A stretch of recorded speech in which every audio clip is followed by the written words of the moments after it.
بسم الله الرحمن الرحيم والصلاة والسلام على سيدنا Mohammed. Chers amis, salam alaikum, bonjour, azur. L'objectif de cette deuxième vidéo, c'est la modélisation en 3D de ce problème, c'est-à-dire le problème de la traction simple ou bien la compression simple d'une éprouvette cylindrique. Pour mieux comprendre ce problème, ou bien pour mieux comprendre cette modélisation, je vous propose d'aller dans le descriptif et vous trouvez un lien. Vous cliquez sur ce lien et vous allez à la deuxième partie et vous avez tout ça bien expliqué. Donc en fait, la modélisation en 3D de ce problème consiste à chercher un champ de contrainte sigma et g statiquement admissible dont ce repère cylindrique Rθz. J'ai donc l'axe Z qui monte vers le haut, j'ai l'axe R qui est là, et j'ai l'axe orthoradial, c'est-à-dire l'axe θ dans ce sens. L'éprouvette a une longueur de L, donc Z il varie de moins L sur 2 à plus L sur 2, et donc, la section transversale est de rayon R. Dans ce repère cylindrique, vous le savez très bien, donc le champ de contrainte sigma et g égale donc à cette formule que vous connaissez très bien. Donc, trouver donc le champ de contrainte statiquement admissible revient tout simplement à résoudre ce système. Nous avons donc tout simplement donc, le système, le champ de contrainte sigma et g doit vérifier deux conditions. La première condition, c'est divergence de sigma et g égale à 0 à l'intérieur du volume, en chaque point du volume. Et sur les frontières, nous avons les conditions satisfaire les conditions aux limites.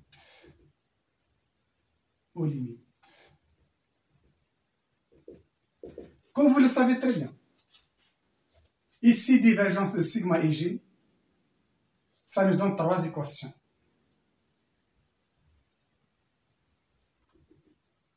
Vous savez donc là, nous avons sigma et g, nous avons six contraintes, 6 inconnus.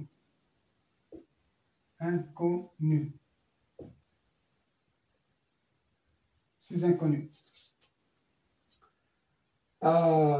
Voilà, donc le problème là est hyperstatique, c'est-à-dire nous avons plus d'inconnus que d'équations. Donc qu'est-ce qu'on va faire? Tout simplement, on va faire appel aux équations de compatibilité de Beltrami. Donc on va réécrire ça. Donc ce champ de contrainte, donc les 6 contraintes, donc le sigma et g, vont vérifier ce système-là. Divergence sigma et g égale à 0. Les équations de Beltrami.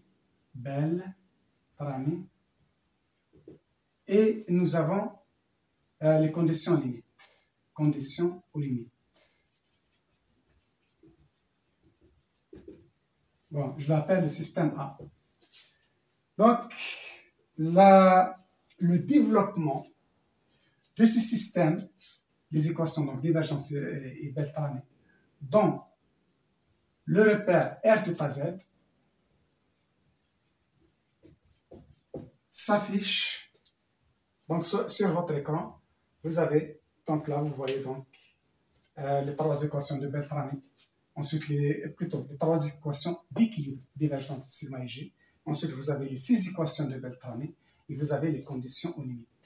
Sur les conditions aux limites, j'ai spécifié dès maintenant que la contrainte longitudinale satisfait ce que j'ai appelé la dernière fois, la première vidéo, le principe de Telisa. C'est quoi le principe de Telisa? Tout simplement, je le rappelle, c'est tout simplement AZ égale moins L sur 2. La contrainte sigma Z égale à P sur S. P, c'est la charge. Donc, P, c'est la charge appliquée au lieu de F, parce que F, je vais l'utiliser pour les équations. Et à Z égale 0, la contrainte sigma Z égale 0, parce que le problème est symétrique. Et à Z égale à L sur 2, la contrainte, ici c'est moi, et là, c'est égal à plus P sur S. Donc, ce système-là, on peut le simplifier. Pourquoi? Parce que le problème est symétrique. Donc, la symétrie de ce problème par rapport à l'axe θ, donc la symétrie par rapport à l'axe θ, nous permet de faire les simplifications suivantes. Premièrement, j'ai sigma Rθ égale à 0.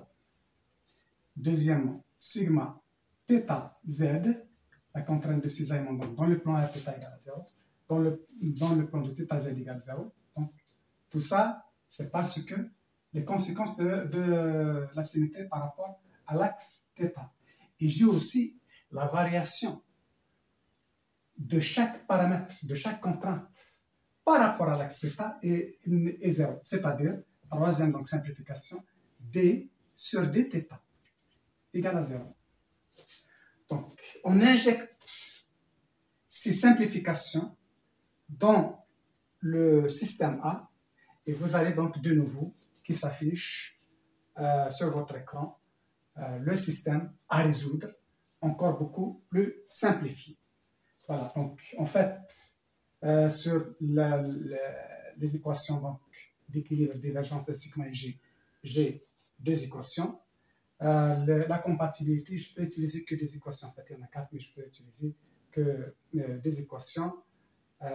Donc, il me reste autre chose. Il ne faut pas oublier. Donc, cette simplification, le champ de contrainte, je passe de ce champ, là, je le reprends. Donc, sigma ij égale sigma r θ, sigma θz, sigma r θ, sigma θ, sigma θz, c'est ça, sigma non, c'est rz, sigma rz, sigma θz et sigma z. La première simplification, donc, ça m'a donné donc, sigma r θ égale 0. Donc là, 0, 0. Et ensuite, j'ai θz, 0, 0. Donc en fait, il me reste, au lieu d'avoir 6 contraintes, j'ai que 4 contraintes. J'ai sigma r, sigma θ, sigma z et j'ai sigma rz. Donc le système devient encore beaucoup plus simple. Je laisse ce système, je vais l'utiliser tout à l'heure. Je vais m'occuper de la trace de tenseur. Donc je trace de sigma ij. Trace de sigma ij, tout simplement, c'est la somme sigma r, le sigma θ, le sigma z. Voilà, trace de sigma ij égale donc sigma r. Si je désigne par sigma 1, la trace de tenseur sigma égale sigma r, le sigma θ, le sigma z. C'est beaucoup plus simple de travailler avec une seule lettre qu'avec 3 lettres. Donc, on sait très bien que delta sigma 1 égale à 0 dans le cas où je néglige les forces de volume, ou delta égale l'opérateur de Laplace égale d2 sur dr2 plus 1 sur r d sur dr et plus d2 sur dz2. Je vais injecter, voilà, je sais que sigma 1 est une fonction de r et de z. Je peux l'écrire sous cette forme, c'est-à-dire je vais la choisir sous cette forme, égale f de r une fonction uniquement de R multipliée par une deuxième fonction J de Z. Et c'est ce que je vais faire. Donc, je vais effacer mon un petit peu en haut. Je préfère que toujours c'est mieux. Voilà. Donc, je vais donc introduire sigma 1 qui est égal à f de R multiplié par J de Z dans l'opérateur de la place. Voilà ce que j'aurai. Donc, j'ai f seconde de R plus 1 sur R, f' de R, multiplié par J de Z, plus J seconde de Z, multiplié par f de R, égale à 0. Si je divise les demandes de cette égalité par le produit f de R, J de Z, on divise par f de R, J de Z. Qu'est-ce que je trouve? Je vais effacer ici. Donc, j'aurai quelque chose comme ça. F' de R, bien F seconde de R, plus un S sur R, F' de R, 1 sur F de R, plus J seconde de Z, divisé par, ou bien multiplié par J de Z, égale à 0. Je peux écrire comme ça, donc je peux transposer de l'autre côté. Donc f' de R plus 1 sur R, f' de R, 1 sur f de R, égale à moins, donc je vais mettre ça de l'autre côté, J seconde de Z, 1 sur J de Z, voilà. Cette égalité ne peut être vraie que c'est toujours égal à une constante lambda. C'est ce qu'on appelle donc cette équation différentielle. C'est donc la solution. Donc on utilise la méthode de séparation de variables. Voilà, donc vous avez lambda, cette constante. On va étudier donc les différentes possibilités de f de R et de J de Z en fonction de lambda. Premièrement,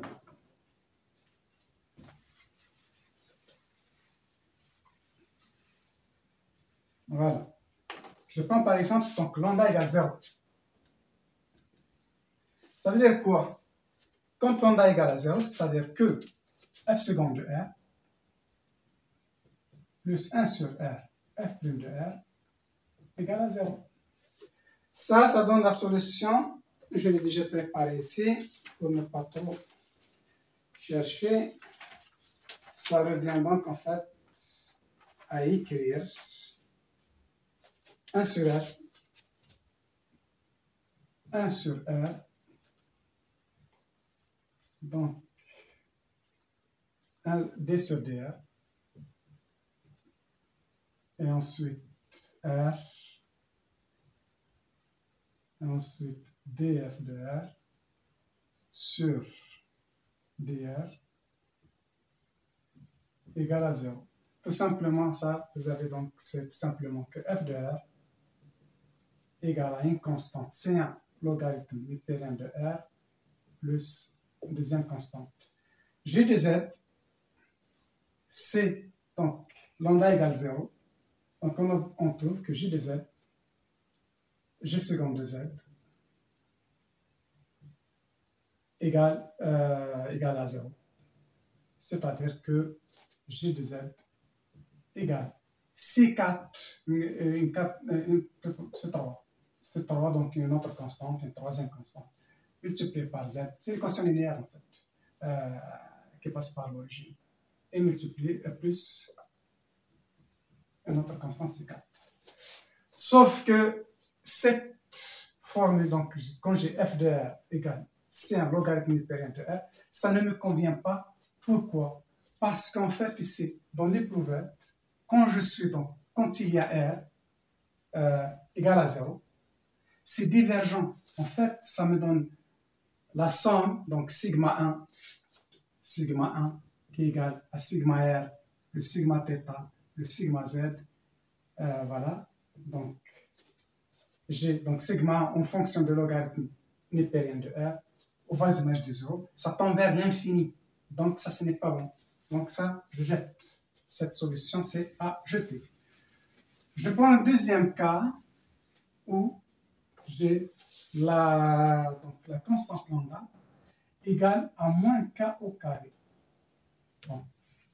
Donc lambda égale moins k au carré. C'est inférieur à 0. Je peux prendre donc lambda égale à moins k au carré. Où k est une constante positive. K égale constante supérieure à 0. Qu'est-ce que je trouve? Donc, dans ce cas, je trouve cette équation différentielle. D de f. Non, je n'ai pas besoin, donc je vais l'écrire comme ça, c'est mieux. F' de R, F seconde de R, plus 1 sur R, F' de R, voilà, et 1 sur F, oui, 1 sur F de R égale à moins k au carré. Je vais vous donner quelque chose qu'on va utiliser toujours.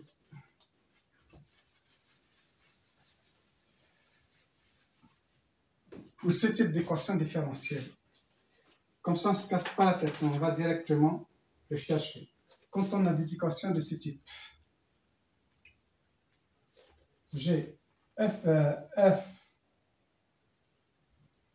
seconde de R plus 1 sur R, f' de R, plus k au carré, moins n au carré sur kr au carré, multiplié par f de R égale à 0. Quand on a cette forme-là, c'est tout simplement f de R égale, je vais le noter avec une autre couleur, c'est mieux, c'est égal à Gn de Kr plus B Yn de Kr. Qu'est-ce que c'est? Le Gn, c'est l'équation de Bessel de premier ordre. Yn, c'est l'équation de Bessel de deuxième ordre. Donc, K, c'est la constante que je viens de dire. Regardez ici, en fait, cette équation, c'est cette équation, mais avec n égale 0. Donc, là, la solution ici, G, donc là, ça veut dire que donc, f de R égale à G0 de Kr plus B Y0 de Kr. C'est pas, oui, Y0 de Kr. Voilà. La deuxième équation de G de Z, tout simplement, nous sommes où nous sommes? Nous sommes deuxième page. J'ai donc la deuxième équation en fonction de quand k est négatif. Tout simplement, je trouve que G seconde de Z moins k au carré G de Z égale 0. Ça, c'est sinus et cosinus, donc A, c'est une constante. Cosinus hyperbolique de kz plus B, sinus hyperbolique de kz. Mais en fait, cette solution-ci, je vais la rejeter pour la simple raison que les conditions, je vais avoir plein de problèmes avec les conditions limites si je continue avec ça. C'est pour cette raison, cette solution-ci, je vais la jeter. Donc, qu'est-ce qu'il me reste? Il me reste lambda est strictement positif. Donc, quand lambda est strictement positif, lambda supérieur à 0, c'est-à-dire je prends lambda égale k plus k au carré. Donc, qu'est-ce que je vais trouver comme équation? Je vais trouver que f seconde de R plus 1 sur R, f' de R, moins, qu'est-ce que c'est donc? Moins f k au carré multiplié par f de R égale à 0. Et la deuxième, j'ai g seconde de z plus k au carré g de z égale à 0. Je veux donc la formule pour résoudre ça. Quand on trouve donc quelque chose comme ça, voilà, qu'est-ce qu'il me donne? Donc f seconde de R plus 1 sur R, f' de R,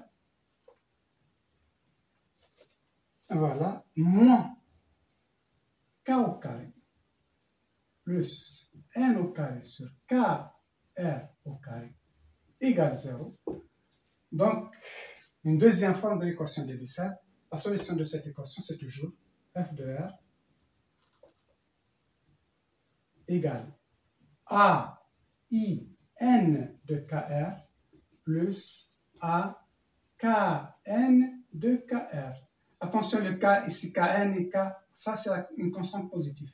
Mais ça, kn, c'est l'équation de Bessel. Donc, équation premier ordre modifié, deuxième ordre modifié. Voilà.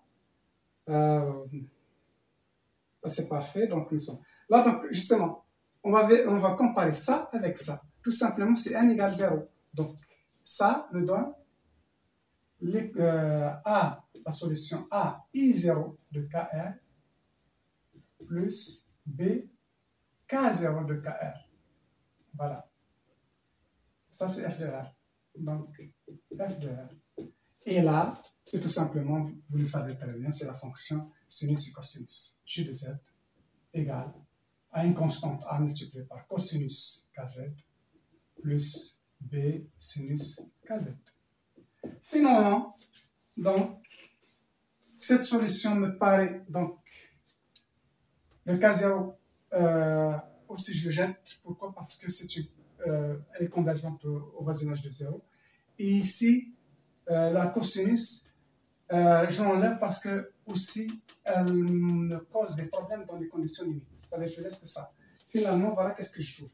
Donc, sigma 1 de R Z égale à grand F de R multiplié par J de Z, tout simplement égale à A I0 de KR multiplié par sinus KZ. Voilà. Voilà donc ce que nous avons trouvé. Donc, je vais résumer ici.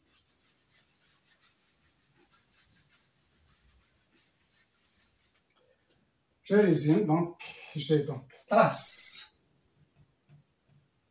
sigma ij égale sigma 1 égale sigma r plus sigma θ plus sigma z égale à une constante I0, équation de Bessel de premier ordre modifié par de KR. K est une constante positive à déterminer par les conditions limites aussi.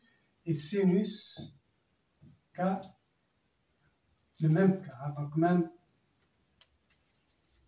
sinus KZ. Et voilà, maintenant on connaît la trace de ce tenseur. Ce qu'on va faire, c'est tout simplement, on va choisir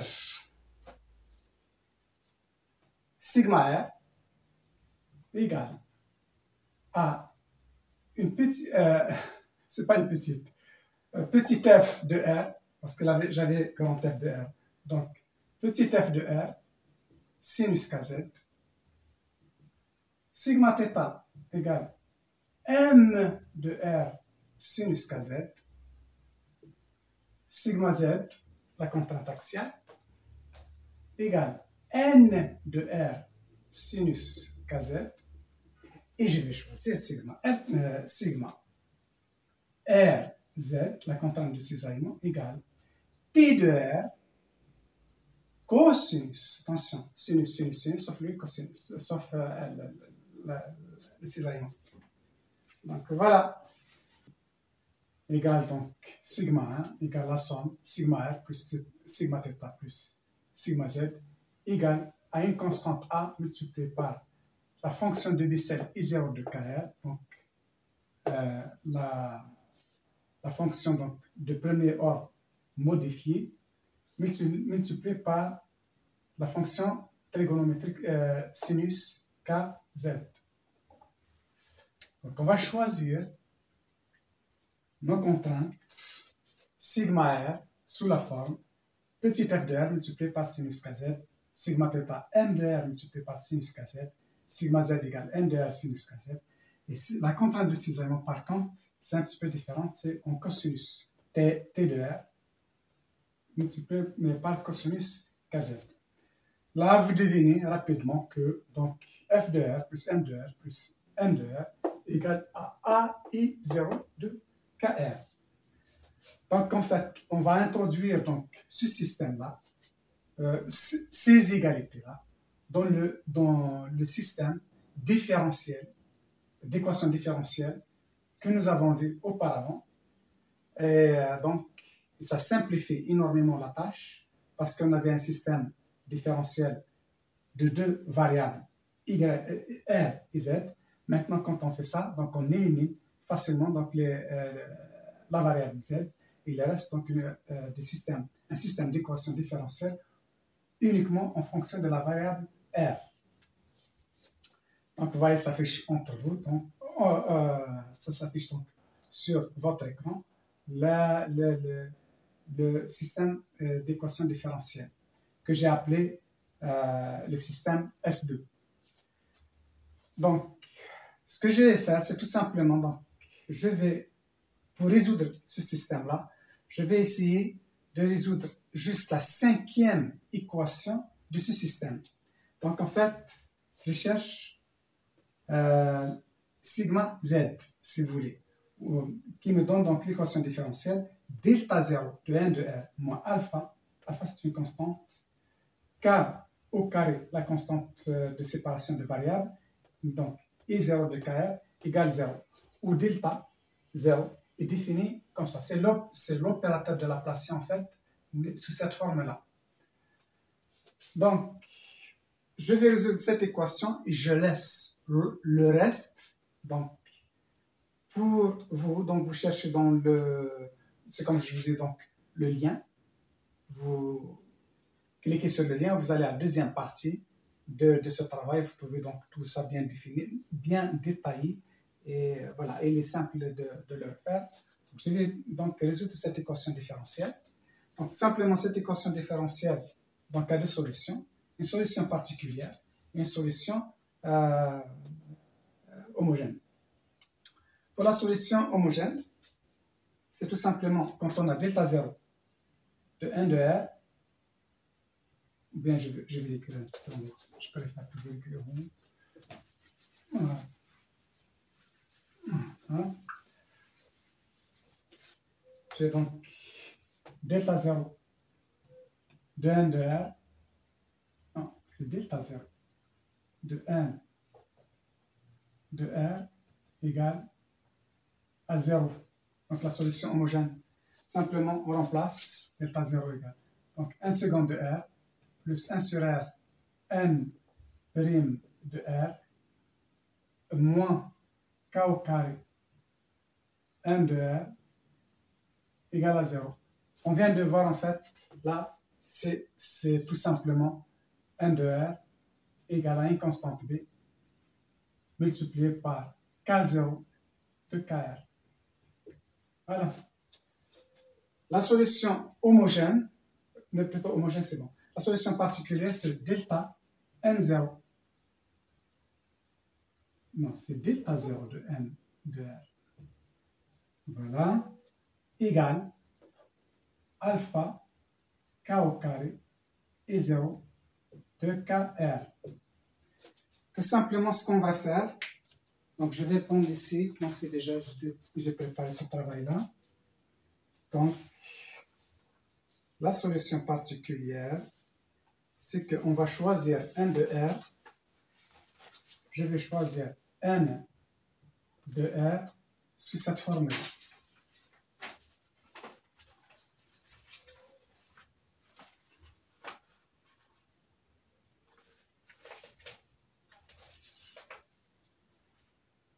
Donc, égal à delta, une constante, multipliée par KR à la puissance P, I de N, KR. Voilà.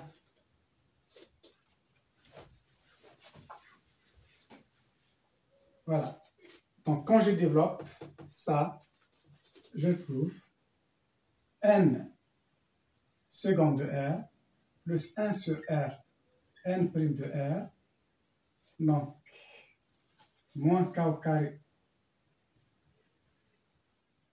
N de R égale à delta KR P et N de KR. Tout simplement, non, non, c'est pas comme ça. Non. Donc, N de R égale, non, égale à ça, égale alpha K au carré et 0 de KR. Si je prends donc N de R sous cette forme-là, j'ai N' de R égale delta multiplié par K, je vois ici la formule, voilà, j'ai donc ici, quand j'ai x, y plutôt, égale x à la puissance p, et n de x, la dérivée, y' égale p moins x, p moins n, x à la puissance p moins 1, et n de x plus x à la puissance p, et n moins 1 de x. C'est la formule que j'applique ici. Et je trouve donc delta p moins 1, p moins n, k r p moins 1, donc in de kr plus k r p et n moins 1 de kr. Et j'ai n seconde de r égale delta, c'est un peu long quand même, p moins 1,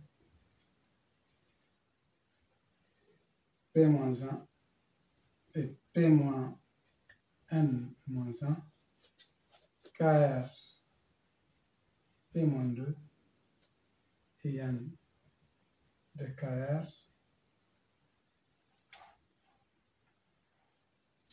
plus 2p moins 2n plus 1 plus 1.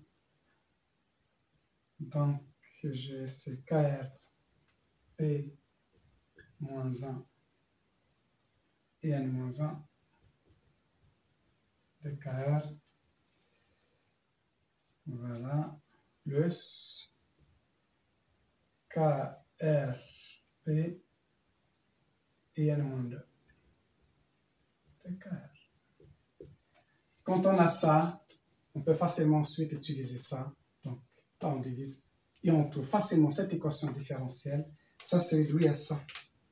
Delta, donc ça, donc delta 0 de n de r, c'est égal. Quand je prends donc n de r sur cette formule-là, égal à delta p moins n, c'est au carré. Ensuite, j'ai kr p moins 2 et I de n, enfin IN de KR, plus 2P, 2P KR, KR P moins 1, IN moins 1 de KR, égale alpha A et 0 de KR. Alpha est 0. Voilà, donc ça donne ça. Voilà, ça donne ça. Cette égalité ne peut être vraie que c'est, au lieu donc, on passe d'une équation différentielle à une équation numérique. Ça devient ensuite chercher P et N qui satisfait cette condition. Donc, cette équation n'est valable que N égale P égale à 1. Et delta égale à alpha A sur 2. Donc, voilà. Donc, je vais noter ici en haut la première contrainte, sigma Z, ou bien, je peux déjà N de R égale alpha A sur 2. Donc, KR, I1 de KR, plus B, I0 de KR. Voilà. Et sigma Z égale la contrainte longitudinale égale à alpha A sur 2, KR, I1 de KR, plus B, I0 de KR, et multiplié par sinus KZ. Et voilà, donc j'ai la fonction. Je vous laisse donc terminer donc dans le lien et vous trouvez donc ensuite T de R, enfin la contrainte sigma de cisaillement, ensuite F de R, et vous allez trouver donc l'ensemble de ce tenseur-là. Et justement, je vous le donne directement. Ça s'affiche donc sur votre écran. Vous avez donc, voilà, qu'est-ce qu'on trouve. Le champ de contrainte qui règne au sein d'une éprouvette cylindrique soumise ou bien à l'attraction ou bien à la compression. Tout simplement, quand on fait de l'attraction, à la fin, dans les conditions limites, on fait juste un signe moins par opposition à la compression. Voilà. Donc, qu'est-ce que je dirais à propos de ça? Tout simplement, il y a peut-être un point un petit peu important, c'est que ce modèle, donc à 3 dimensions, donc nous avons 4 contraintes qui sont donc sigma R, sigma θ, sigma Z et sigma RZ. Donc sigma RZ, c'est une contrainte de cisaillement qui agit. Voilà, je vais le faire ici. Voilà. Voilà, X1 ou bien longitudinal. Donc, quand on a l'attraction, par exemple, ou la compression, donc nous avons, suivant la direction X1, donc ça. Sur ce, mon exposé est terminé. Merci de l'avoir suivi. Je vous donne rendez-vous, Inch'Allah, très prochainement pour la quantification de ce tenseur pour une éprouvette débutant, pour une éprouvette métallique en traction, et pour voir donc comment ça fonctionne, ou bien comment, surtout la contrainte sigma RZ, et son rôle dans la destruction des éprouvettes quand on fait les tests. D'ici là, portez-vous bien, et comme je vous ai dit toujours, pour mieux comprendre ça, et je vous propose d'aller donc au lien, de cliquer, et comme par exemple là, la modélisation, ça c'est la deuxième partie. Je vous dis salam alaikum, au revoir, walhamdulillahi rabbil alamin. والصلاة والسلام على سيدنا محمد.